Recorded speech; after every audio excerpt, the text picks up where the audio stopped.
Luego de más de 20 años cumpliendo pena, Pablo Goncalves, apodado el asesino de Carrasco, es liberado y esto abre un debate público. ¿Cómo fueron los hechos a comienzos de los 90? ¿Quiénes fueron los protagonistas? ¿Cómo será la convivencia de este hombre con el resto de la sociedad de aquí hasta el resto de su vida? Faltando 5 minutos para las 18 horas, Pablo Goncalves... Hijo de un diplomático de prestigio, perteneciente a una familia de Carrasco, católico confeso, estudiante universitario de Ciencias Económicas y con un coeficiente intelectual por encima del promedio. A los 22 años, Pablo Goncalves Gallareta no parecía a simple vista el asesino serial que todos buscaban por la muerte y abuso de 3 jóvenes mujeres en menos de 14 meses. Ana Luisa Miller, de 26 años, desapareció en la madrugada del primer día del año 1991, cuando volvía de bailar en All Christians. Su auto apareció a media cuadra de la casa de Goncalves, pero su caso fue el último en resolverse. Andrea Castro Pena, de 15 años, fue a bailar a England, donde Goncalves era una especie de relacionista público. Apareció enterrada en la playa Mansa de Punta del Este 20 días después. En su cuello estaba parte de una corbata que luego se supo pertenecía a Goncalves. María Victoria Williams, una salteña de 22 años que estudiaba en Montevideo, vivía a pocos metros de Goncalves en la calle Lieja. Una mañana esperaba el ómnibus cuando él le pidió ayuda porque su abuela se había desmayado. Ya dentro de la casa la asfixió. Tuvo el cadáver detrás del sillón 36 horas. Por primera vez la policía uruguaya recurrió a perfiles psicológicos porque por primera vez se encontraba ante un asesino serial. También el testimonio de una funcionaria de un hospital que meses antes del primer homicidio había denunciado que Pablo Goncalves la esposó y la violó. Una denuncia que en su momento fue descartada, pero que fue luego clave para definirlo como sospechoso. Volvía de Porto Alegre en ómnibus cuando fue detenido. El 22 de febrero de 1993 entró a prisión. Pablo Goncalves confesó primero por lo menos 2 de los 3 asesinatos. Años después se declaró inocente y aseguró que su confesión fue arrancada bajo tortura. Perdió sucesivas apelaciones y 8 años después ya estaba condenado por los 3 homicidios. A esta altura estaba en cárcel central, tras 6 años en el penal de Libertad, donde fue apuñalado. Estando preso se casó con una vecina, tuvo una hija y se divorció. Trabajó en electrónica y estudió Derecho y Ciencias Económicas. Tuvo salidas transitorias siempre con custodia. El trabajo, el estudio y la buena conducta le han servido para bajar la pena, que al inicio fue la máxima, 30 años. El psicópata de Carrasco, como lo denominaron los medios de comunicación durante años, encajaba en el perfil que trazó Pérez Colombino. Sin arrepentimiento, sin remordimiento, manipulador y utilizando al otro sin verlo como otro. Con 46 años de edad, habrá cumplido 23 años y 4 meses de condena.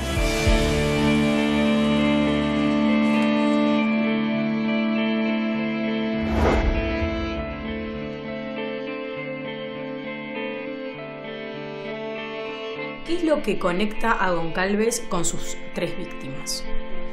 Bueno, elementos geográficos para empezar. Él era vecino prácticamente de todas. Además, los lugares públicos a los que asistía, básicamente las reuniones bailables. Por ejemplo, con la segunda de las víctimas, esta chica Andrea Castro Pena, ella muere posteriormente de salir de la reunión bailable en el Club England, en el cual Goncalves era una suerte de promotor público, que incluso, según todas las apariencias, la recoge a la salida de ese club bailable una noche en su vehículo, con la excusa de llevarla a la casa, y a partir de ahí se da una refriega donde termina siendo asesinada esta muchacha. En el caso de la primera víctima, ¿cómo ocurre el asesinato? La primera víctima, o sea, Ana Luisa Miller, ella en el primero están festejando junto con su novio. Cuando terminan, a eso de las 7 de la mañana, en su propio vehículo, ella deja a su novio en su casa.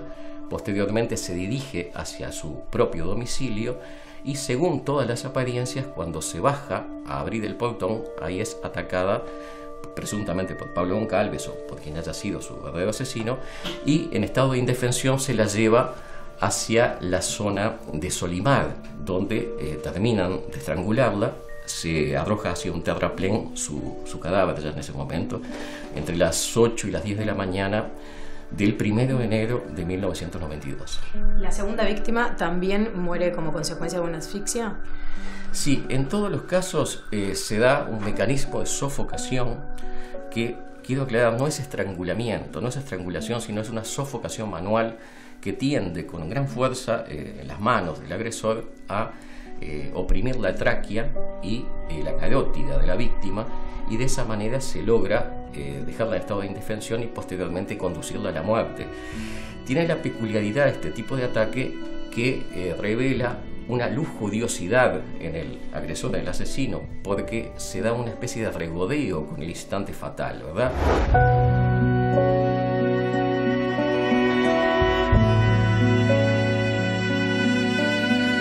Bueno, yo hace más de 26 años que colaboro en forma honoraria con la policía y con las familias en caso de personas desaparecidas. Y a partir del 91, a fin del 91, fue que empezaron a pasar estos casos. El 92, Miller, que fue el primer caso que participé.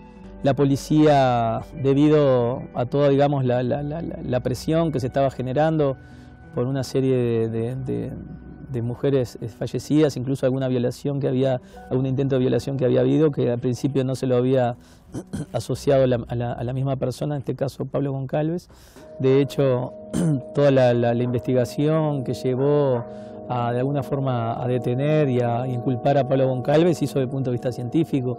Yo lo que hice sí fue un aporte, a mi criterio increíble, de mis perspectivas, como una experiencia personal, debido a las coincidencias, ¿no?, que hubo en esos casos, ¿no? Incluso estuve declarando el 10 de febrero del 93, cuando a ella la encuentran.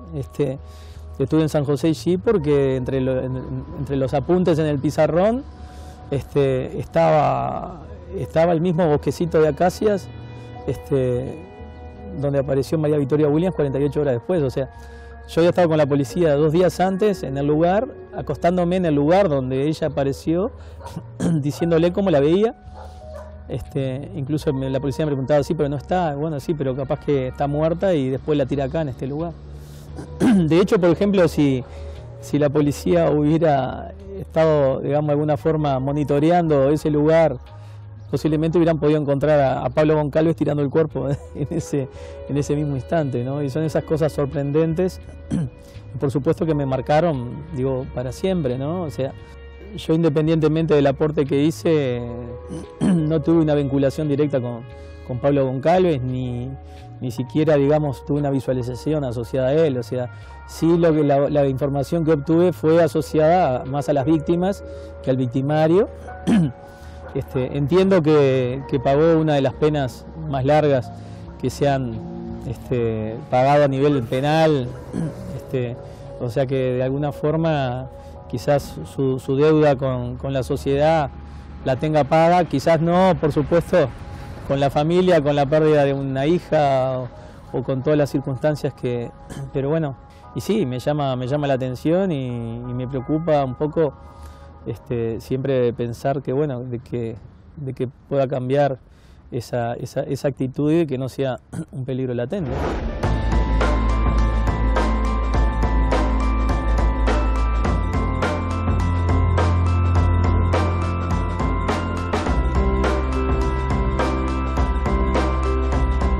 Gabriel, ¿cómo definirías vos a Pablo Goncalves? ¿Cómo definiría? Por lo que lo conozco, digamos, que es un psicópata. Lo que conozco de él, no conozco otra cosa. Cometió asesinato, pero básicamente es un psicópata. ¿Qué fue lo que te motivó a ti a escribir, en el marco de su liberación, un artículo que fue tremendamente comentado a nivel de redes sociales, en tu blog, en El Observador, de "Te asusta que liberen a Pablo Goncalves"? ¿Qué fue lo que te llevó a hacerlo? La mayor parte de las visiones que yo estaba viendo, leyendo y tal sobre la liberación de Goncalves tenían la misma característica que tienen en general los debates sobre seguridad pública, que es enfatizar en el miedo y no pegar en el clavo, digamos. El ejemplo de Goncalves sirve para analizar un montón de aspectos del sistema de justicia, pero en el caso puntual básicamente uno, y es que es un debate que se da a nivel mundial con qué pasa con los psicópatas. Hay un nudo difícil de desatar para el sistema de justicia, que es cualquier preso que va a la cárcel, lo mandan a la cárcel por 2 razones: para sancionarlo y para rehabilitarlo. En Uruguay el sistema es muy malo y ya sabemos que la rehabilitación por sí misma es mala, pero es mala porque el sistema es malo, digamos. Mientras que en el caso del psicópata se sabe que no tiene rehabilitación porque es incurable su enfermedad. Por lo tanto, el sistema entra en una contradicción. Lo manda a la cárcel para sancionarlo, pero ya de arranque sabe que no va a poder rehabilitarlo. Entonces se plantea una cuestión complicada, porque si lo metes en el sistema y lo consideras imputable, como se lo considera, luego cuando salga, ya sabes que va a salir no rehabilitado. Y lo otro es que los argumentos que se dieron para no darle la libertad anticipada era que había estado mucho tiempo preso, y eso le quitaba roce social. Y me parece que es un elemento que sirve en el debate de quienes piden penas cada vez más largas. Es un buen ejemplo de que las penas largas lo que hacen es alejar a los presos o a los delincuentes de la sociedad, y luego cuando tienen que rehabilitarlos. Me parece que era un tema que daba para debatir sobre cuestiones que van más allá del caso Goncalves. Nosotros estamos esperando que el Instituto Nacional de Rehabilitación dijera: este señor sale porque le hemos hecho una evaluación y está apto para vivir en sociedad, que es lo que se pretende.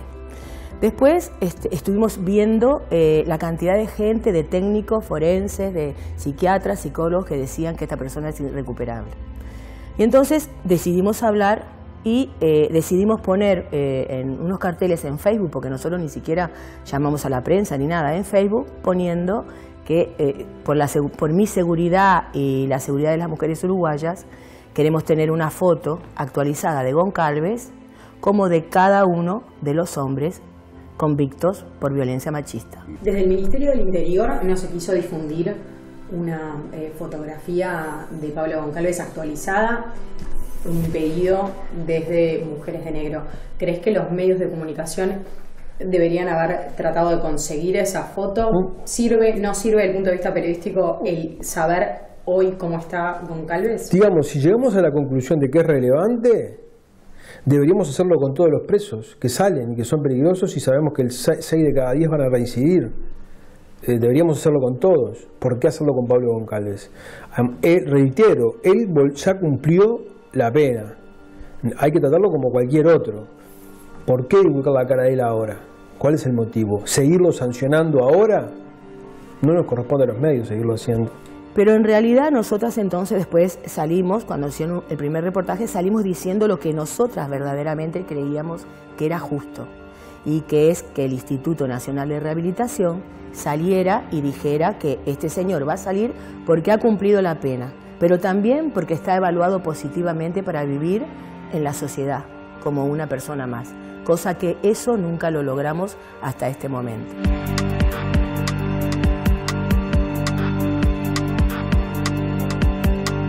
¿Qué sucedió en el caso de Pablo Goncalves?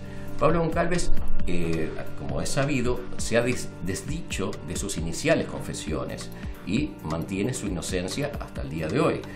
E incluso ese mantener la presunta inocencia fue visto por la Suprema Corte de Justicia y por, digamos, los peritos que hicieron los respectivos peritajes psicológicos como un elemento de peligrosidad, una no aceptación del delito en sí. Por lo tanto, al no arrepentirse, se entendía de que no estaba todavía preparado para convivir en la sociedad. Y por eso, en el año 2012, se le negó la libertad anticipada. O sea, él ahora logra su libertad simplemente por cumplimiento de la pena, según nuestras normas del derecho procesal. Tú me decías que hay psicólogos o peritos que han dicho que esta persona no cambió su forma de pensar o su forma de ser y que puede ser peligroso también. Sí, pero eso lo dijeron peritos que no eran del INR. Eran peritos que salieron de diferentes medios de comunicación, que evaluaban, hasta escritores, criminólogos, que evaluaban la forma de haber sido de él. Incluso a nosotros nos llegó que el juez que lo había atendido por primera vez, claro, que es hace 23 años, que decía que era irrecuperable, que nunca se había arrepentido. Entonces nosotros nos entró una desazón. Y nos entró una desazón pensando en la indolencia que tiene un instituto como el Instituto Nacional de Rehabilitación de no amansar las aguas. Y por eso pedimos ese reclamo, que no lo hemos tenido todavía.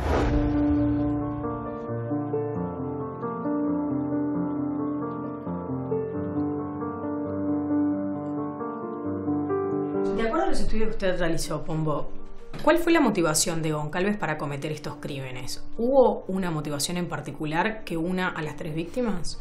El asesino en serie tiene características que son peculiares, que solamente ese tipo de asesino las tiene.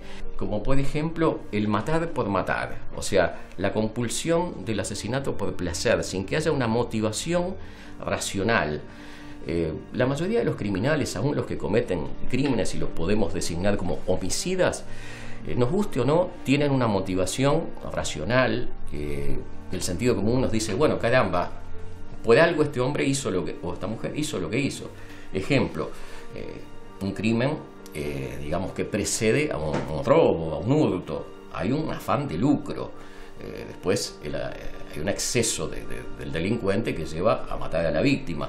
El asesino en serie no tiene una motivación. Su motivación, si la hay, es interna, y lo que sí tienen cada uno de ellos es una firma particular, lo que en criminología se llama firma de que cada asesino tiene una característica peculiar y propia. Y en el caso de Goncalves, ¿cuál es esa firma? Como comenté anteriormente, había un ataque de sofocación manual que no buscaba matar inmediatamente a la víctima, sino reducirla por medio de una maniobra fuerte de sofocación que le producía ese ahogo que permitía al asesino gozar, disfrutar, regodearse con tener a la víctima en su poder y en esa agonía de la muerte. Esto se verifica en los 3 casos, pero si hay uno que es más claro, es el de esta infortunada chica salteña, Williams, la cual, además de ser estrangulada, el asesino le aplica una bolsa de nylon para que sea la desesperación de la víctima mayor. Por lo tanto, acá se da claramente una de las particularidades. Además del estrangulamiento, la colocación de un elemento ritual, que en este caso fue corbatas. Por lo menos en el caso de la segunda víctima, de la chica Andrea Gabriela Castropena, después que la misma estaba muerta, le es colocada, le es anudado alrededor de su cuello una corbata de color verde con franjas blancas y verdes. Cuando se hace la requisa policial con las garantías legales correspondientes, se encuentra un juego de corbatas que, en la casa de Goncalves me refiero, que había sido adquirido por su fallecido padre, el diplomático Hanley Goncalves, en una fábrica inglesa que ya estaba cerrada. Por lo tanto, ese tipo de corbatas era imposible que aparecieran.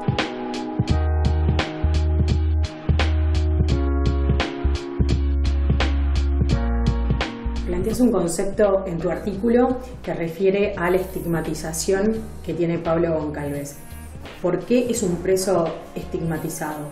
Y bueno, es un preso estigmatizado porque ya desde el arranque se dio con él lo que se da con otros, como digo, con otras cuestiones de la seguridad pública. Hay un tiroteo en Pocitos y los medios están 3 días hablando del tiroteo en Pocitos, cuando en otros barrios periféricos hay tiroteos todos los días y no le damos bola. Dobles asesinos hay montones, triples, cuádruples. Hay gente que mató a 8 personas y no nos enteramos ni de su nombre. Fue un crimen cometido en determinado sector de la sociedad. Se lo señaló como un asesino serial rápidamente. Me parece que tenía todos los aditamentos para hacerlo famoso, como hay otros delincuentes que en su momento también se hicieron famosos por distintas razones. Hay quienes te cuestionaban el artículo en redes sociales diciéndote, bueno, pero el punto es que a diferencia de los otros casos que vos mencionás, por ejemplo, en el caso del Cosita, por ejemplo, otros presos que mataron, como vos decís bien, me acuerdo del caso de Borrás en Colonia, que mataron 2, 3, 4 personas. De alguna forma esos asesinatos se justificaban por otro lado, ¿no? O por ser un ajuste de cuentas, o porque era una cuestión de enfrentamientos entre bandas. Pero en el caso de Goncalves no había nada que motivara esos asesinatos atrás, o que de alguna manera lo justificaran. Era el placer que le daba matar. Porque así es la enfermedad del psicópata. Esa es la característica del psicópata. El psicópata es consciente de lo que está haciendo, pero no siente. Ahora, si lo vamos a medir desde esa perspectiva, horrible medirlo desde esa perspectiva, pero ya que se plantea, Goncalves no tenía ninguna relación con las víctimas. y hay personas que no solamente tienen relación con las víctimas, sino que son familiares. Hay padres que han matado a sus hijos a martillazos. Entonces, digamos, y son producto de otra enfermedad. Esa es la característica que Goncalves tiene. Ahora, ¿va a volver a delinquir, va a volver a matar? Algunos técnicos dicen que no, y otros dicen que puede ser, y no se sabe. La verdad es que no se sabe. Goncalves es casi el más famoso de todos. Han soltado otros tantos también que de pronto no son tan famosos y que de pronto son tan o más peligrosos que él.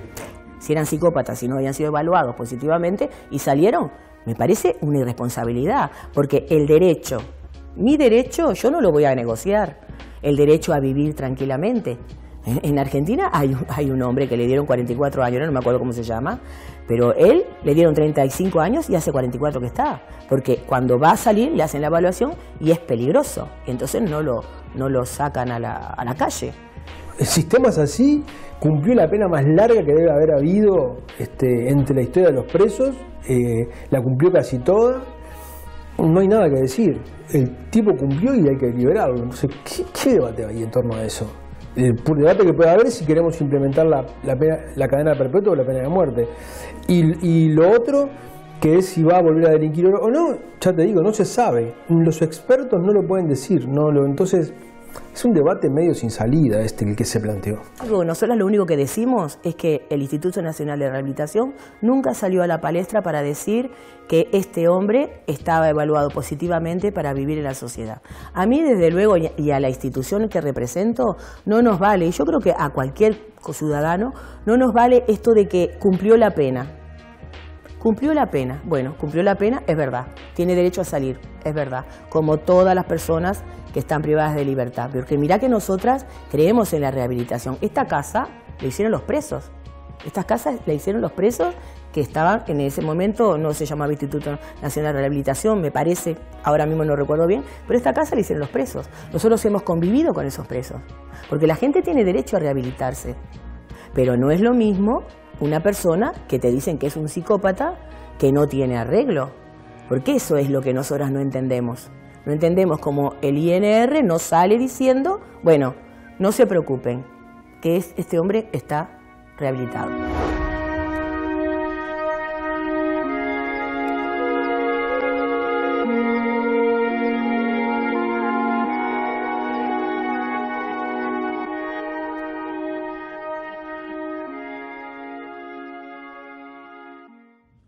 Luego de más de 20 años cumpliendo pena, Pablo Goncalves, apodado el asesino de Carrasco, es liberado y esto abre un debate público. ¿Cómo fueron los hechos a comienzos de los 90? ¿Quiénes fueron los protagonistas? ¿Cómo será la convivencia de este hombre con el resto de la sociedad de aquí hasta el resto de su vida? Faltando 5 minutos para las 18 horas, Pablo Goncalves... Hijo de un diplomático de prestigio, perteneciente a una familia de Carrasco, católico confeso, estudiante universitario de Ciencias Económicas y con un coeficiente intelectual por encima del promedio. A los 22 años, Pablo Goncalves Gallareta no parecía a simple vista el asesino serial que todos buscaban por la muerte y abuso de 3 jóvenes mujeres en menos de 14 meses. Ana Luisa Miller, de 26 años, desapareció en la madrugada del primer día del año 1991, cuando volvió a Derecho y Ciencias Económicas. Tuvo salidas transitorias siempre con custodia. El trabajo, el estudio y la buena conducta le han servido para bajar la pena, que al inicio fue la máxima, 30 años. El psicópata de Carrasco, como lo denominaron los medios de comunicación durante años, encajaba en el perfil que trazó Pérez Colombino. Sin arrepentimiento, sin remordimiento, manipulador y utilizando al otro sin verlo como otro. Con 46 años de edad, habrá cumplido 23 años y 4 meses de condena.